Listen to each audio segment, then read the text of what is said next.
Hello students, आज का topic लेते हैं multiplexers. As we know, digital system technology में हम सिंगल ट्रांसमिशन लाइन यूज़ करते हैं, जिसमें आज के टाइम में क्या होता है कि सिंगल ट्रांसमिशन लाइन में एक से ज़्यादा इनपुट सिग्नल्स को ट्रैवल कराते हैं, पर डिवाइस इन इनपुट में से किस को आउटपुट लाइन में पास करेगा ये डिसाइड कौन करता है? डिवाइस डिसाइड करता है। ठीक है। मल्टीप्लेक्सर का फंक्शन की बात करें तो मल्टीप्लेक्सर का फंक्शन होता है कि n इनपुट लाइन में से इनपुट को सेलेक्ट करना और उसे आउटपुट लाइन में पास कराना। ठीक है। मल्टीप्लेक्सर का क्या मेन फंक्शन है कि n इनपुट लाइंस में से इनपुट को सेलेक्ट करना और उसको आउटपुट लाइन में पास कराना। अगर डीमल्टीप्लेक्सर की बात करें तो इसमें मल्टीप्लेक्सर का उल्टा होता है, जो नेक्स्ट वीडियो में मैं डिस्कस करूंगा। Multiplexer is a device that has multiple inputs in a single line output. Multiplexer एक डिवाइस है जो मल्टीपल इनपुट्स को सिंगल आउटपुट लाइन में कन्वर्ट करता है। इसमें एक चीज़ और होती है, सेलेक्ट लाइंस। ये सेलेक्ट लाइंस क्या करती हैं? जो भी इनपुट होता है उसको आउटपुट लाइन में कनेक्ट करती हैं। इनको डेटा सेलेक्टर भी कहते हैं। ठीक है। मल्टीप्लेक्सर दोनों टाइप के सिग्नल्स को हैंडल कर सकता है, एनालॉग और डिजिटल। इनको इन शॉर्ट MUX और DMUX भी कहते हैं। मैं लिख देता हूँ उसमें।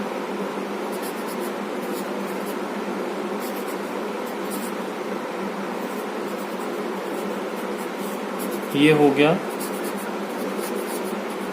मल्टीप्लेक्सर, ये हो गया टी मल्टीप्लेक्सर। ठीक है। कुछ मल्टीप्लेक्सर्स ऐसे होते हैं जो दोनों के टास्क को परफॉर्म करते हैं।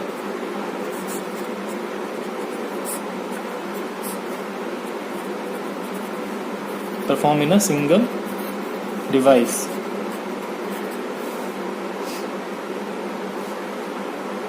जो मल्टीप्लेक्सर का मेन फंक्शन है वो है it combines the input signals and allow data compression and shares a single transmission line.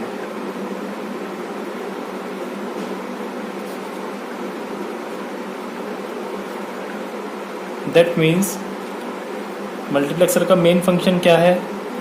Input signals को कंबाइन करना और डेटा कंप्रेशन और उसको शेयर करना सिंगल ट्रांसमिशन चैनल पर। ये तो हो गई बेसिक उसकी फंक्शनैलिटी की बात। अब आगे देखते हैं। अगर मैं एक ब्लॉक डायग्राम की बात करूं तो ब्लॉक डायग्राम एक मल्टीप्लेक्सर का कैसा होगा?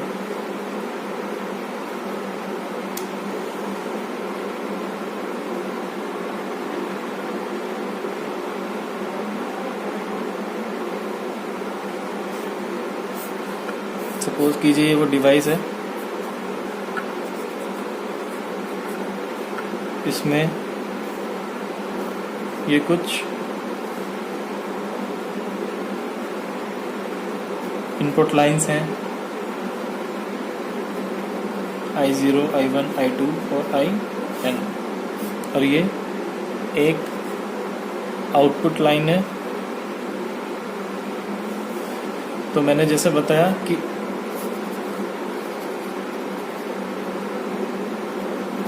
काफ़ी सारे इनपुट्स होंगे और एक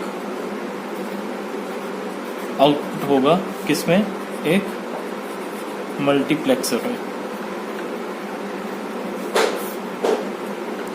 ठीक है, अब आगे की बात करते हैं।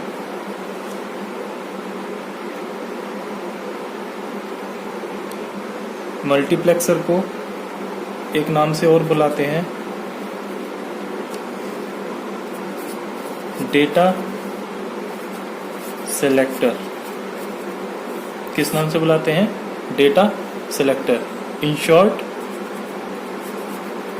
मल्टीप्लेक्सर। ठीक है,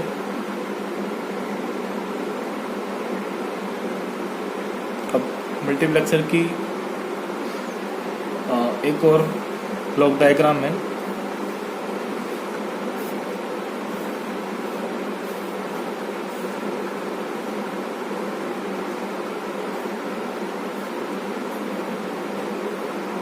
अगर मैं 4-1 मल्टीप्लेक्सर की बात करूं तो उसका डायग्राम ये होगा। ये भी बताता हूँ मैं अभी 4-1 मल्टीप्लेक्सर क्या है ये।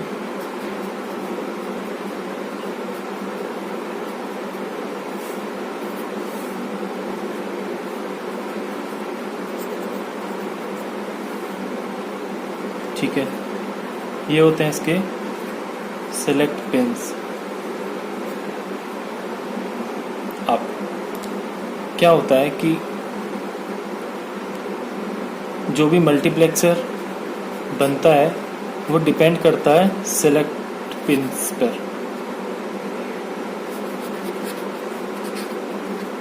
ठीक है, अब ये जो सेलेक्ट पिन्स होंगे वो n होंगे। अगर सेलेक्ट पिन्स 2 हैं या 3 हैं या 4 हैं तो मल्टीप्लेक्सर का जो एक टर्म होता है वो होता है 2 की पावर n मल्टीप्लेक्सर। ठीक है, अगर सिलेक्शन पिन 2 है तो 2 की power 2 that means 4x1 multiplexer है। अगर सिलेक्शन लाइन 3 है दैट मीन्स 8x1 मल्टीप्लेक्सर है। ठीक है, इसलिए मैं अब आपको 4-1 मल्टीप्लेक्सर लेके दिखा रहा हूँ। इसका ब्लॉक डायग्राम तो ये होता है। इसका डिटेल्ड में एक डायग्राम देख लेते हैं।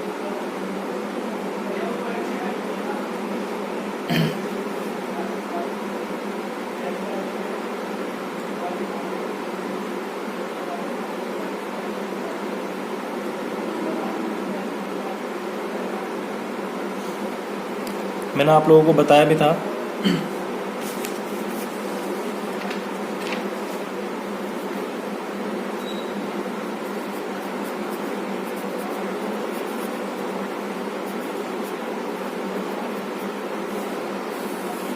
इसका डायग्राम बनाते हैं आज।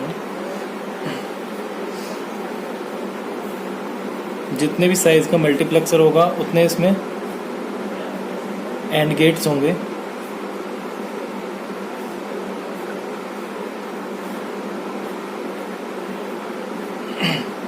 सब में एक एक इनपुट पास करेगा।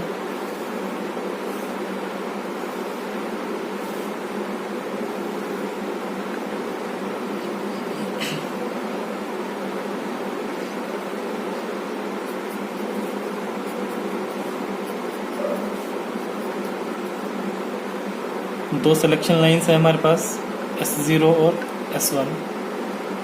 इनको हमें सब में कनेक्ट करना होगा क्योंकि यही बताती हैं कि हमें किस टाइम पे कौन सा इनपुट आउटपुट में चेंज करना है।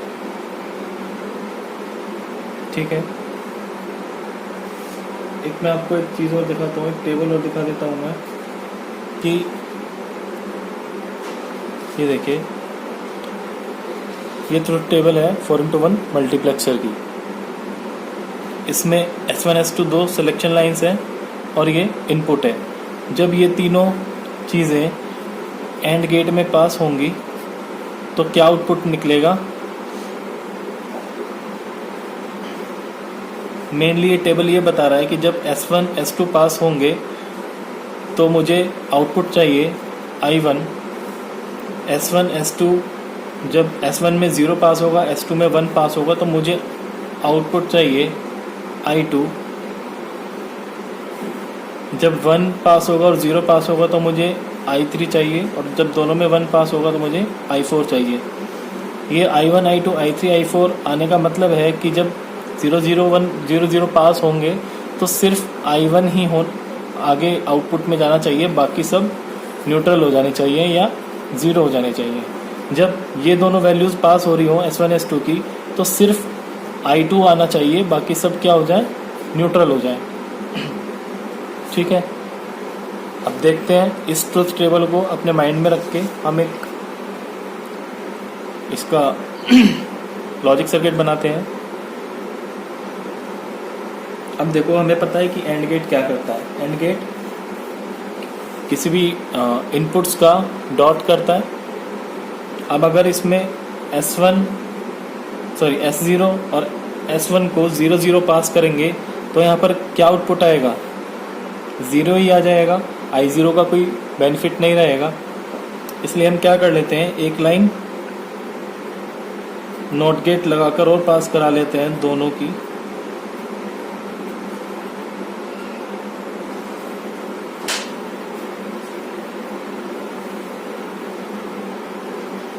इसका बेनिफिट ये रहेगा, जब भी S0 और S1 0 0 हैं तो हम नोट वाला इनपुट पास कराएंगे।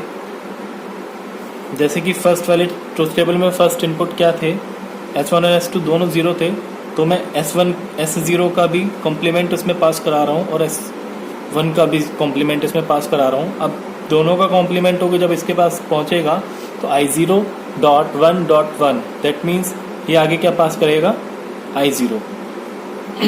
ठीक है, आउटपुट इसका I0 आएगा। अब नेक्स्ट वाले का देखिए, नेक्स्ट वाले में मैंने बताया था ट्रुथ टेबल में कि इसकी वैल्यूज़ I1 हमें कब मिलेगा, जब S1 की वैल्यू 0 होगी और S0 की वैल्यू 0 होगी और S1 की वैल्यू 1 होगी।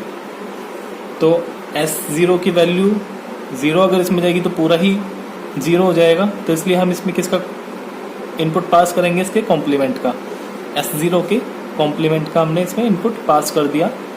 और S1 में हमारे पास 1 है ही, तो हम सीधा इसको यहाँ पास कर लेंगे। ये सिर्फ फर्स्ट वाले के लिए था। ठीक है, इसी तरीके से अब I2 के लिए देखते हैं। S0 की वैल्यू हमें 1 चाहिए थी, 1 से कोई प्रॉब्लम नहीं है, हमने 1 पास कर दी। लेकिन S1 के लिए 0 आ रहा है, 0 की जगह हम क्या करते हैं, उसका कॉम्प्लीमेंट पास करते हैं।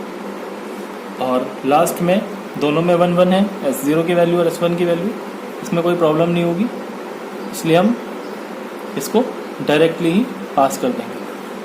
ठीक है, तो ये हो गया हमारे पास, यहाँ से I0, यहाँ से I1, यहाँ से I2, यहाँ से I3। ठीक है, अब इन सबको कंबाइन कर लेंगे। ऐड करने के लिए कौन सा गेट यूज़ होता है वो हम सबको पता है, और गेट यूज़ करते हैं इसके लिए। ये हमने इसको और गेट को यूज़ कर लिया, और एक हमारे पास इंडिविजुअल आउटपुट आ गया एक। अगर मैं इसकी बात करूं तो यहाँ I0 S0 S1, I1 S0 S1, I2 S0 S1, I3 S0 S1 हमारे पास आ रहा है। तो ये जो आउटपुट लाइन है इस पर क्या निकलेगा, final result I0 S0 S1 plus I1 S0 S1 plus I2 S0 S1 plus I3 S0 S1। ये हमारे पास क्या आएगा, ये फाइनल आउटपुट आएगा। और जो हमारे पास ये अब लॉजिक सर्किट बना है, जो मैंने अभी आपको ब्लॉक डायग्राम बना के दिखाया था, उसके अंदर यही होता है। ये पूरा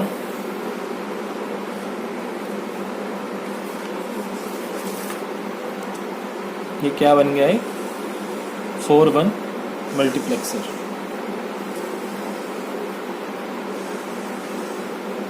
अगर आप इसको कवर कर लो तो यही एक ब्लॉक डायग्राम मैंने दिखाया था, उसमें 4 इनपुट थे, 2 सिलेक्शन लाइंस थी और एक आउटपुट लाइन थी। ठीक है, अब मैं आपको इसके कुछ एप्लीकेशंस बता देता हूँ। मल्टीप्लेक्सर के कुछ एप्लीकेशंस होते हैं। फर्स्ट वो यूज़ आता है कम्युनिकेशन सिस्टम में।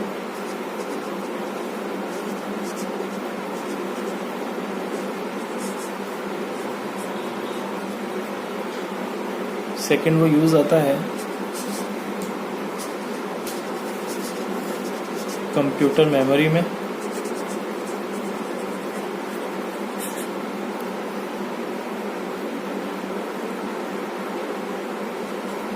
थर्ड यूज़ आता है वो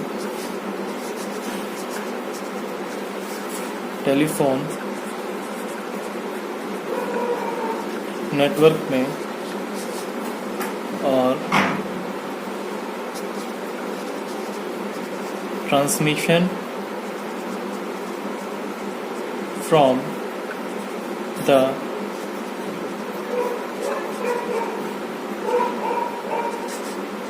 सिस्टम ऑफ a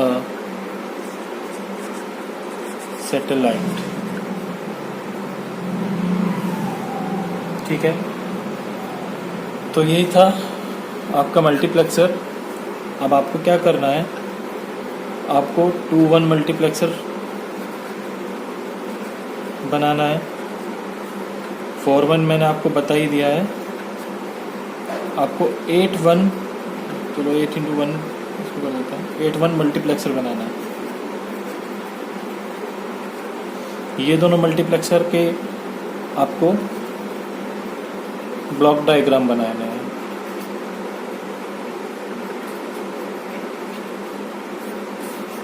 इसकी प्रैक्टिस कीजिए। नेक्स्ट वीडियो आपको डीमल्टीप्लेक्सर की मिलेगी। Thank you.